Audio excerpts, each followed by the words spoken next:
Hi there everybody, Andrew here. Welcome back to the RLD video tutorial series. This is another video in which we're going to talk about surface snapping. More specifically, we're going to talk about per layer settings. These are settings that can be used to configure how surface snapping works on a per object layer basis. So let me just show you an example of why this is useful before we actually go into the UI and the settings. So I'm gonna enter play mode, and you can see we have a bunch of objects here on the terrain, and we also have a bunch of trees. Now the current settings have been set up so that all the objects are aligned to the terrain surface normally. Yeah, so this align axis here is checked, which means that when I start to snap objects, they will be rotated so that they will follow the terrain surface. And let's just assume that I select this tree object right here and start moving it around. You can see that when I move the tree, because we have the alignment axis, we have the align axis toggle button checked, the tree will align to the terrain surface normal. But this is not something that we usually want to do with trees. Trees are something that just they grow upwards, and you just want to leave them as they are. You don't want any rotation to happen when you snap. And more than that, you can see we have here these roots at the base of the tree, which kind of make it looks like they make it look like the tree is floating above the ground, which is not really nice.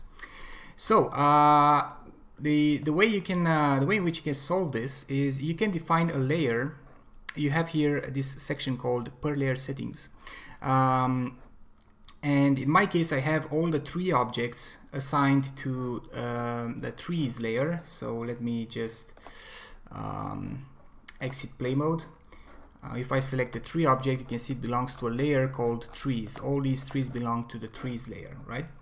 So what I can do is I can select the RT object selection object here, and then I can select the trees layer in this drop down, click add, and now I have a bunch of options here. I have the align axis toggle button. I'm going to uncheck this, and what happens is that when you define a layer here, objects that belong to that layer will use the settings that you specify here instead of the ones that are specified here, right? So in this particular case, because the trees belong to the trees layer and we have defined a section for the trees layer, the trees will no longer be aligned to the axis. And one other thing that we can do is we have you can see I was talking about the fact that the trees look like they're floating in the air because of those roots at the base of the tree. What we can do is we can define a default offset from the surface. Let me just set this to minus minus 1.5. Let's leave it like this. So now whenever I start a snap session with a tree object, the tree will no longer be aligned to the terrain surface normal. There you go. Yeah. So no more alignment takes place, and you can see we no longer see the roots. This is because the default offset that we specified here of minus 1.5 is applied, so the roots are basically inside or below the ground. Yeah. Of course, you can always use the Q key to move the tree up and down. Yeah, something like this. So yeah, there you go.